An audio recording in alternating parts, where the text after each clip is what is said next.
Ang kwentong ito ay hango sa totoong buhay. Karanasan ito ni Kabro. Taong 1960, Kabugao, Ilocos Sur. Lumaki sa isang magulo at marahas na pamilya itong si Kabro. Sa edad niyang 12 anyos, kinakailangan niyang tumakas sa pamamahay nila dahil sa kalupitang dulot ng pangdidisiplina ng tatay niya. Ayon sa kanya, na mula pagkabata, halos patayin na sila nito sa kastigo. Dalawa na rin sa mga kapatid niya ang binawian ng buhay dahil sa pamumukol nito ng malalaking tipak ng bato tuwing umuuwi ito ng lasing at may kinagagalitan ito sa mga kapatid niya. Ang kaso lang, kahit dalawa na ang namatay, nanatili pa rin yung malaya. Isinumbong niya na yon sa mga kakilala nila sa otoridad, pero nang matunugan ito ng tatay niya, puwersahan sila nitong ipinuslit sa bundok kung saan naroon ang dati nilang bahay. At mula noon, hindi na sila roon umalis pa. Para naman makakuha ng mga pangangailangan, sila ang palagi nitong inuutusang bumaba ng baryo para mamili. Ginagamit din sila ng tatay niya para makapagpuslit ng armas mula sa mga kalapit na lugar. 3 taon tiniis ni Kabro ang ganoong gawain hanggang sa magdesisyon siyang lumayas na sa pamamahay nila. Habang nagkakaisip kasi siya, hindi na niya maatim ang mga maling ginagawa nila. Ilang buwan nang lumipas pagtungtong ng taong ito, bigla na lamang siyang hindi nakauwi. Nang mapansin ito ng tatay niya, kagad itong nag-utos sa mga tauhan para hanapin siya. 2 linggo niya itong pinagtaguan bago siya tuluyang nakalayo sa lugar nila sa Kabugao. Magmula noon, sinikap niyang mamuhay ng maayos at patas. Gaano man kumakalam ang kanyang sikmura, hindi niya piniling pag-interesan ang ari-arian ng iba. Naniniwala siya, lahat ng mabubuting ginagawa sa kapwa, may mabuti ring balik sa buhay niya. At hindi nga siya nagkamali. Dahil pagkaraan ng ilang buwang pamamalimos, may nakilala siyang isang matandang lalaki sa baryong yon. Manggagamot ito, pero matagal na itong retirado. Nasa edad 80 anyos na kasi ito, kaya naman pinili na lang din itong magpahinga. Nag-iisa man sa buhay, hindi balakid para sa manggagamot ang mabuhay ng maayos sa pang-araw-araw. At kahit walang umaalalay dito, hindi maipagkakailang kayang-kaya nito ang araw-araw niyang gawain. Ayon sa kanya, na nung magkakilala sila, nagulat siya sa nadatnan niya sa tahanan nito. Hindi man sa pagmamayabang, pero yon ang pinakamalinis na bahay na napasukan niya buong buhay niya. Partida, uugod-ugod na ang taong nakatira rito. Dagdag pa niya na, sa una nilang pagkakilala, alam na talaga niya na may espesyal dito. Sa estado pa lang ng matandang yon, halata nang gumagamit ito ng lihim na karunungan. Kaya naman nang alukin siya na manirahan sa bahay nito, hindi na siya nag-alangan pa. Dumaan ang mga araw at linggo, naging matiwasay ang kanilang pagsasama. Lahat ng kanyang mga pinagdaanan, ibinahagi niya sa matanda upang malaman nito ang kanyang buhay. Nang marinig nito ang tungkol sa kanyang ama, di naman ito nagsalita ng kahit na anong masama rito. Basta ang sinabi lang nito, "Huwag kang mag-alala, Kabro. Nasa poder na kita, kaya hindi ko hahayaan ng kahit na sino na saktan ka. Subukan lang nila. Magkakaalaman talaga kami." ito ang paulit-ulit na sinasabi ng matanda sa kanya. Pero dahil bata pa siya, di niya ito gaanong iniisip. Para sa kanya, hindi na niya kailangan pang isipin ng kanyang mga magulang, lalo't milya-milya na ang kanilang pagitan. Hindi rin siya kumbinsidong alam nito ang lokasyon niya, kahit paulit-ulit na sinasabi ng matanda na hindi ito imposible. Pagtatapat nito sa kanya, kung totoong rebelde nga ito, posibleng marami itong mga mata sa baryo. At yon ang magiging daan para matunton nito kung saan siya kasalukuyang nanananahan.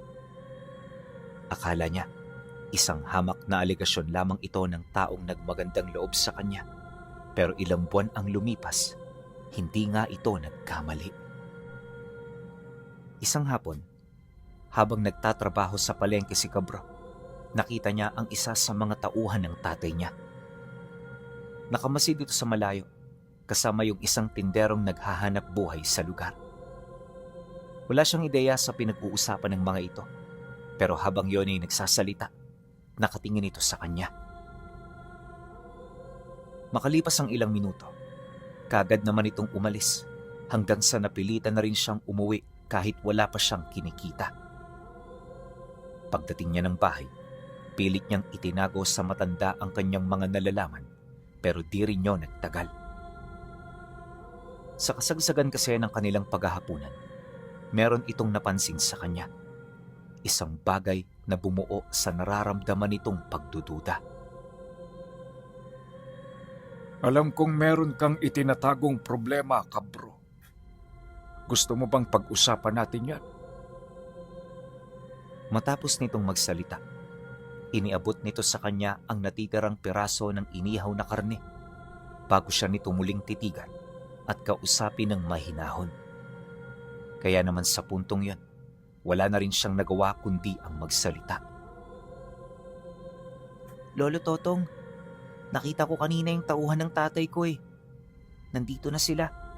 At kung hindi ako nagkakamali, kabilang sila sa mga taong pinapalakad ng aking ama para hanapin ako. Anumang araw mula ngayon, posibleng matuntunan nila ako rito. Kaya gusto ko nang magpaalam sa inyo. Ayoko madamay kayo sa problemang wala kayong kinalaman. Bata ka pa, Cabro. Ano ang nalalaman mo sa mga problema? Hindi ba't sinabi ko sa iyo noong una kitang patuloyin sa bahay ko? Ano man ang kinakaharap mo, may kaugnayan ako. Hindi ka na iba sa akin, kaya ang problema mo ay problema ko na rin. Tandaan mo, kung hindi mo yan haharapin, habang buhay kanyang hahabulin. Gusto mo ba yon? Gusto mo ba ang buhay na walang katahimikan? Nang marinig naman ito ni Cabro, bahagya siyang napatahimik. Mahirap mang tanggapin pero mukhang totoo ang sinabi ng matanda sa kanya. Kaya naman sa halip na magmatigas at magtunong-tunungan, bukal sa loob niyang tinanggap ang bawat payo nito. Sa pagpapatuloy ng kanilang pag-uusap, dito siya nagtanong ng plano nito. Inaasahan niya kasi na may plano ang matandang yon, kagaya ng pagtago sa kanya sa ibang lugar at kung ano-ano pa. Ngunit nang maunawaan nito ang mga tanong niya, kasyual nitong sinabi sa kanya na wala silang plano at ang gagawin lang nila, mamuhay ng payapa habang hinihintay ang mga ito. Dagdag pa nito na wala siyang dapat na ipangamba dahil ang lugar na yon ay baluarte niya. Kaibigan nila ang lahat ng nakatira sa malapit at tutulong ito kung merong panganib na darating. Dahil sa sinabi nito, hindi niya napigilang sumagot. Dinebate niya si Tandang Totong Pinuno sa paniniwalang nagsasalita ito dulot ng kamangmangan. Pinaratangan din niya yung delusyonan dahil sa pag-iisip nito ng ganoon kalakas ng kapangyarihan. Subalit nang marinig ito ng matanda, hindi na ito nagpaliwanag pa. Kasywal lang siya nitong pinagmasdan habang nakangiti. Ayon pa rito, Sa ngayon, hindi mo pa mauunawaan, pero magtiwala ka lang. Balang araw, hahanga ka rin sa mga sinasabi ko sa iyo. pagkasambit nito ng mga katagang yon, kasywal na itong pumasok sa loob ng kwarto nito. Si Cabro naman, lumabas ng bahay para magpahangin. Napakalayo ng kanyang tingin, indikasyon na mabigat ang problema na kanyang iniisip. Ilang minuto pa ang lumipas, malalim na ang gabi. Nakakaramdam na rin siya ng antok, kaya pumasok na siya sa loob para magpahinga. Kinabukasan, hindi pa man tumitilaok ang manok, gising na silang dalawa para magkape at mag-almusal. Tahimik nila noong pinagsaluhan ang saging na saba at kamote habang nag-iisip ng mga gagawin nila sa araw na yon. Maya-maya pa, muli na naman niyang nabuksan ang paksa patungkol sa paghahanap sa kanya ng tatay niya. Inakala niya kasi na maaalarma nito ang matanda, pero nang marinig nito ang sinabi niya, kaswal lang naman itong sumagot. Dagdag pa nito na, Baka nga ngayong araw sila dumating. Kaya kung ako sa'yo, huwag ka na munang bumaba ng baryo. Mahirap na. Baka kung ano ang gawin nila sa'yo kapag wala kang kasama. Nang marinig ito ni Kabro, di siya nagdalawang isip na sumunod. Pagputok ng araw, pinagtulungan nilang ibilad ang sako-sakong palay na kanilang naani. Maaga rin silang gumawa ng biko para meron silang merienda kinahapunan. Ang kaso lang, pagtungtong pa lang ng tanghali, may nakita na silang mga individual na naglalakad papalapit ng bahay. Nasa 10 ang mga taong yon at meron itong mga kasamang taga-baryo. Pagdating nito sa kanilang tahanan, agad namang nagsalita ang mga kakilala ni Tandang Totong. Manoy Totong, may mga dayo ho. Nagpasama sila sa amin eh. Gusto nila kayong makausap? Sige ho, Manoy Nauna na kami at marami pa kaming naiwang trabaho sa baryo. Nang marinig naman yon ng matanda, kaswal lang naman itong tumango habang nakatayo sa tabi niya. Paglakad naman ng mga taga-baryo, hindi umimik ang mga dayo hanggat hindi ito nawawala sa kanilang mga paningin. Maya-maya pa, nang mapagtanto ng mga ito na sila na lamang ang naroon, bahagya nitong ipinakita ang mga armas na dala nila. Nanlilisik din ang mga mata nitong nakatitig sa matanda na para bang yon ay naninindak. Ngunit kahit anong gawin ng mga individual, hindi ito sapat para matinag ang matanda. Kalaunan, pagtago nito sa dala nitong armas, kaswal itong tinanong ni Tandang Totong ng, At ano naman ang ibig sabihin ng pagpapakita mo ng armas? Tinatakot mo ba ako? Hindi mo ako matatakot sa ganyan, lalo na sa lugar ko pa. Talaga, Tanda? Bakit naman hindi? Sino bang sinasandigan mo rito? Ipakilala mo naman sa akin. Baka sakaling matakot ako. Matapos nitong magsalita, kaswal namang sumitsit ang matanda at sa isang iglap, nagpakita ang mga taong nakatira hindi kalayuan sa pamamahay nito. Nang mapansin niyo ni Kabro, bahagya niya itong sinilip at maging siya, nagulat sa mga nasilayan niya. Unang tingin pa lang, alam na niyang hindi tao ang mga ito. Malakas ang kutob niya na lahat ng mga taga roon may alam sa lihim na aral. Akala nga niya mga antingero lang ang mga ito, kaya hindi siya gaanong nabahala. Dahil din sa pagpapakita ng kanilang mga kasama na panatag ang puso niya. Alam niya na sa pamamagitan ng mga ito, hindi na siya basta-bastang makukuha ng mga tauhan ng tatay niya. Ngunit pagsilay dito ng grupo, hindi ito kagad nabahala. At sa halip na masindak, kagad nitong inilabas ang kanilang mga armas para takutin ang mga individual na kanina pa palang naghihintay sa kanilang pagdating. Isa-isa nila itong tinutukan ng armas, pero ang nakapagtataka, di man lang ito natakot sa kanila. At sa halip na magsitago, lumakad pa papalapit ang mga ito hanggang sa marating nito ang kinaroroonan ng matanda. Sabi ko naman sa inyo, hindi nyo kami masisindak sa ganyan. Yang mga daladala ninyo, pamatay lang yan ng mga ordinaryong tao. Ibahin nyo ang mga taong nakatira rito. Dahil sa sinabi ni Tandang Totong, kung kaya't nagalit ang kausap nito. At walang pagdadalawang isip, inasinta nito yung lalaking nakatayo sa kinaroroonan nito. Pagtama ng bala sa ulo, kaagad itong tumagos, pero sa halip na humandusay ang biktima, nanatili itong nakatayo habang tumutulo ang dugo mula sa noo.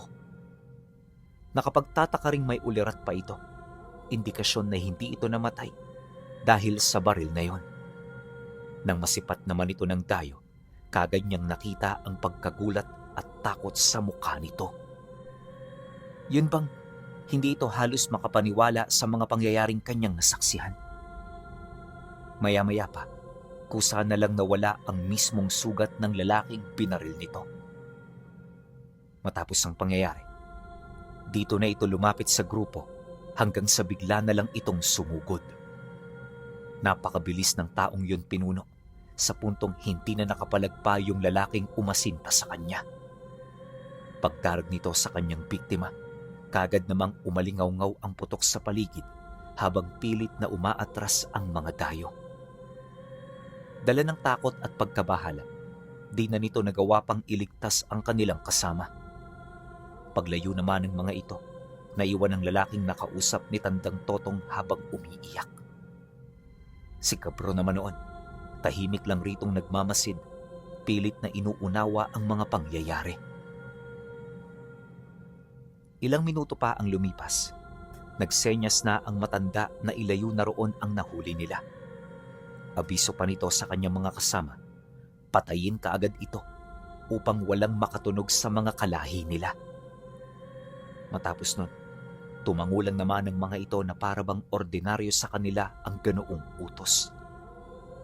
Samantalang si Kabro noon, gulat na gulat dahil hindi niya inaasahan na sa bibig pa mismo ng matanda maririnig niya ang ganoong mga kataga. Kalaunan, pag-alis ng grupo na tumulong sa kanila, kaagad niya itong tinanong ukol sa narinig niya. Lolo Totong, tama bang narinig ko? Pinapapatay niyo yung taong walang kalaban-laban? Bakit hindi niyo nalang pakawalan? Bigyan niyo ng pagkakataon para magbago. Hindi yung agad-agad sisintensyahan niyo ng kamatayan. Alam mo, Kabro, hindi namin pwedeng palayain ang taong yon. Dahil kung kami ang nasa sitwasyon niya, ganun din ang gagawin niya. Iba ang aming batas sa batas ng tao. Kaya ngayon palang sinasabi ko na sa iyo na masanay ka na. Di kami magtatagal ng ganito kung wala kaming pangil panglapas sa aming mga kalaban. Tandaan mo, Kabro, kapag may kaaway ka, durugin mo hanggang sa hindi na ito makatayo pa. Huwag kang magpakita ng awa dahil ang awa ang pinakamapanganib na sandata ng kalaban. Dahil sa naging sagot ni Tandang Totong, napatahimik lang naman siya. Aminado siya na nasa katuwiran ng matanda, pero hindi lang niya maintindihan bakit kailangan pa nitong pumatay ng tao. Ilang oras pa ang lumipas, kasyual na silang nagpahinga. Nagmeryenda na rin habang pinag-uusapan ang mga nangyari noong nagdaang araw. Sa tono ng matanda, parang hindi man lang ito nag-alala sa mga nangyari kanina. Ngunit para sa kanya, isa itong seryosong bagay na kinakailangan nilang pagtuunan ng atensyon. Sumapit ang dapit hapon, walang nagbago sa kanilang mga nakasanayang gawin. Ganun pa rin naman ang nangyari. Pagkatapos niyang gumawa ng siga sa labas, pumasok sila sa loob para maghapunan. Akala niya payapa ang gabi, pero di pa man sila tapos sa pagkain, may mga umalingaw-ngaw na namang putok ng baril. Rinig na rinig niya ang pagtama nito sa dingding ng bahay, kaya kagad siyang nahiga sa ilalim ng mesa habang si Tandang Totong kasyual lang na kumakain sa kabila ng lahat ng yun. Pagkatapos ng nangyaring pamamaril, laking gulat na lamang niya nang mapansin niyang walang nabasag na gamit sa loob ng bahay nila. Nakakagulat yun, pinuno, dahil sa yung dingding ng bahay, gawa lang sa manipis na peraso ng tabla. Kayang-kaya itong putasan ng sundang, kaya hindi niya maisip kung bakit hindi tumagos dito ang bala. Dala ng kuryosidad, kaagad siyang umupo sa tabi ng matanda habang tinatanong ito. Ngunit dahil sa mga pangyayari, hindi ito sumagot sa kanya. Basta ang ginawa nito, kasyual na tumayo at lumabas ng bahay. Pagdating nito sa bakuran nila, Kagad naman siyang sumunod para tingnan ang dami ng mga taong nanambang sa kanila. Maya-maya pa, pagmasid niya di kalayuan, nakita niya ang 5 kataong armado. Abala ang mga ito sa paglalagay ng mga bala hanggang sa mapansin nito ang presensya ng matanda. Pagsilay naman ng grupo kay Tandang Totong, mas lalo pa itong nagmadali hanggang sa walang habas na naman itong nagpaputok.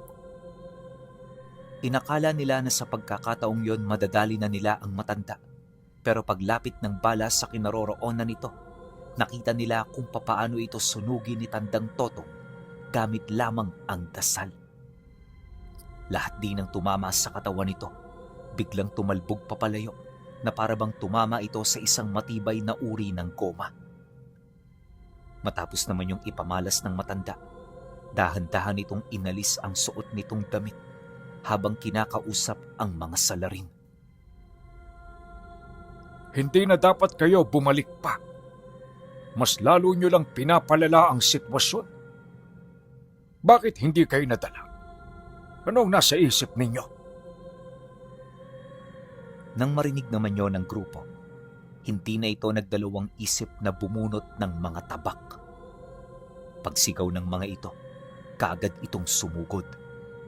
Ilang minuto rin yung nakipagpang-abot sa matanda, pero kahit anong gawin nila, hindi tumatalab ang tabak na hawak nila. Nakakatama naman yon, pero lahat ng atake nito literal na tumatalbog lang. Marami na rin yung sinubukan, ngunit sa bandang huli, tanging kabiguan lamang ang kanilang naranasan. Maya-maya pa, nang manawa na ang matanda sa kilos ng grupo, dito na rin ito nakipagpalitan ng atake. Walang habas nitong pinag-uundayan ng lahat ng lumalapit gamit ang matatalas nitong mga kuko hanggang sa kumalat na ang dugo sa paligid. Hindi pa ito nakontento. Pinagpupugot niya ang ulo ng mga biktima bago niya itapon sa labas ng bahay ang mga katawan nitong wala ng pakinabang. Akala ni Kabro, walang kabuluhan ang ginawa ng matanda. Pero maya-maya lang nun, biglang pinagpistahan ng mga nilalang ang mga labing itinapon nito. Sa loob lamang ng ilang segundo, tumambad sa kanya ang mga kalansay na sariwang-sariwa pa. Nawala na rin ang mga nilalang na kani-kanina lang ay nakikipag-agawan sa bawat isa. Hindi naglaon. Nang tahimik na ang paligid, itinarak nito sa bakod ang mga ulo kasabay ng taimtim nitong pagdarasal doon. At nang magawa na niya ito, bumalik ito sa kinaroroonan ni Kabro para magpaliwanag. Huwag kang matakot, Kabro. Nasa panig mo ko. Pasensya ka na kung kailangan mo pang masilayan ng mga pangyayaring ito. Nakakatakot talaga yan sa umpisa. Pero sa katagalan, masasanay at masasanay na rin ang isipan mo. Kalaunan, magiging normal na lang ang lahat para sa'yo. Sana lang, kapag kaharap na natin ang ama mo, magkaroon ka ng sapat na lakas para indahin ang iyong mga makikita. Sinasabi ko sa iyo, hindi ko bubuhayin ang tatay mo. Tanging kamatayan lang ang naghihintay sa kanya. Nang marinig naman ni Kabro ang sinabi nito, hindi na siya nakaimik.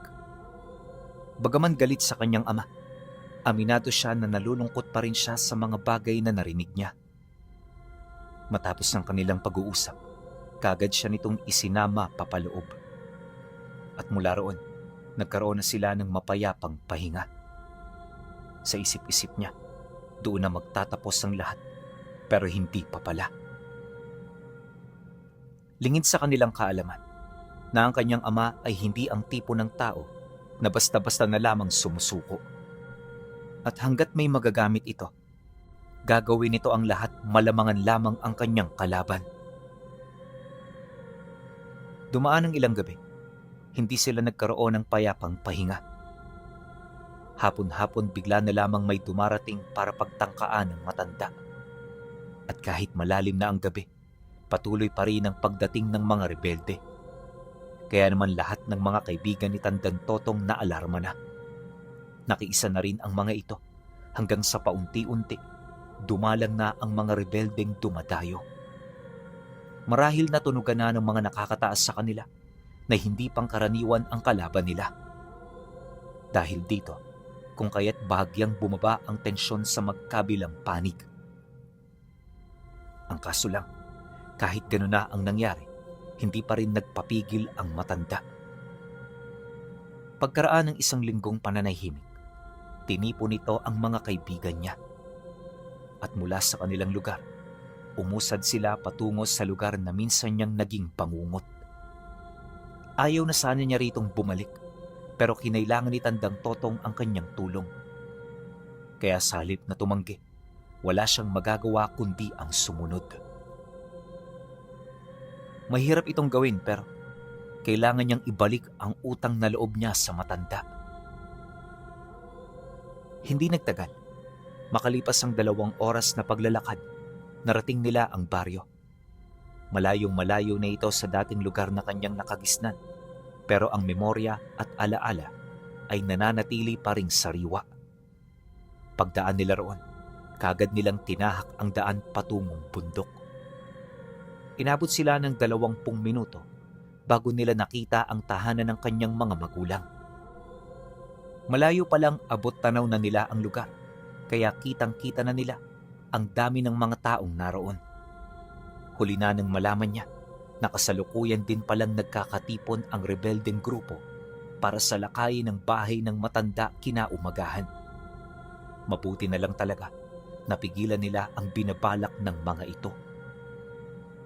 Paglapit naman dito ng kanilang mga kasama, bigla itong nagpakawala ng atungal. At sa isang iglap, sabay-sabay na itong nagpalit ng anyo bago ito tuluyang sumugod. Isipin ninyo, mahigit 100 ng mga rebeldeng nagkatipo noon, kaya hindi niya talaga maisip kung papaano ito matatalo ng 7 tao.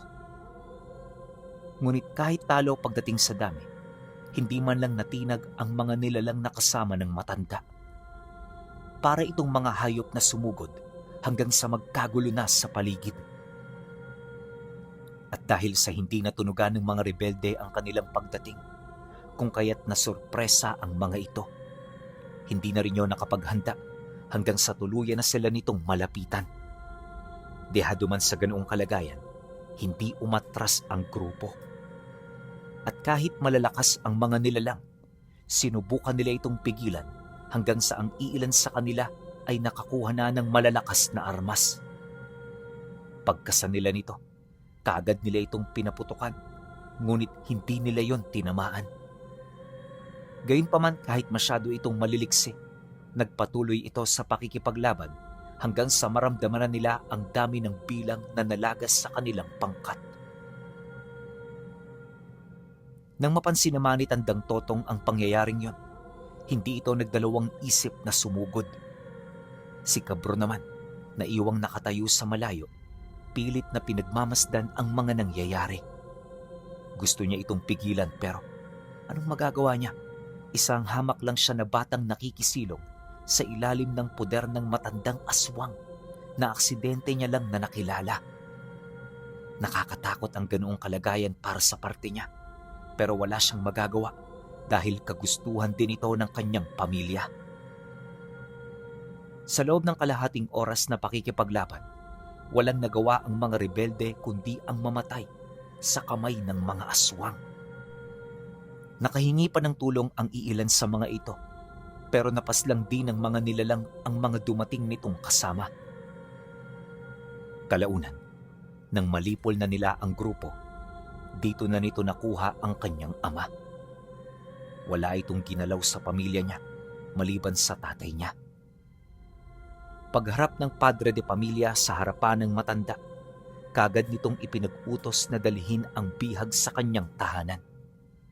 Dagdag pa nito na, ingatan nito at ituring na panauhin nang sa gayoy maranasan nito ng buo ang parusa ng kanilang lahi. Nang marinig ito ng tatay niya, sinubukan nitong humingi ng tulong sa matanda. Napasilay na rin ito sa kanya habang pilit siyang kinukumbinsi na kausapin ang mga nilalang na kanyang kasama. Ngunit nang marinig ito ni Kabro, wala siyang naramdamang awa. Paano ba naman kasi? Matagal na niyang alam na hindi yun ang totoo niyang ama.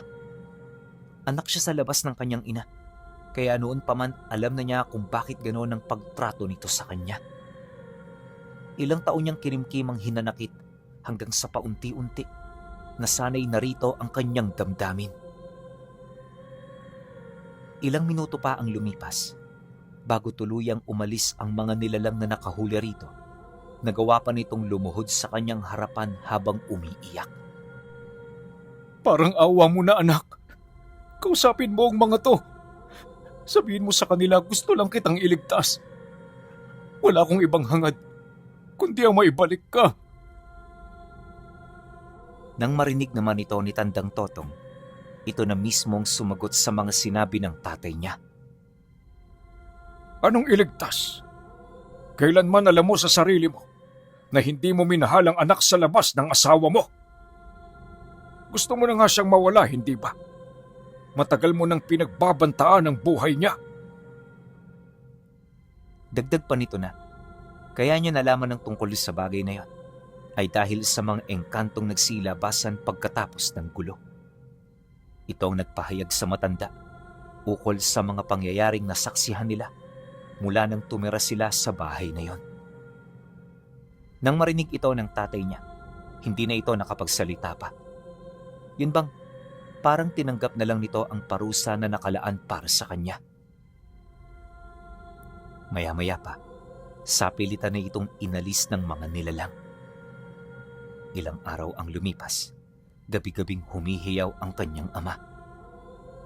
Ayon kay Kabro, sa unang gabi, pinakain ito ng mga buhay na linta.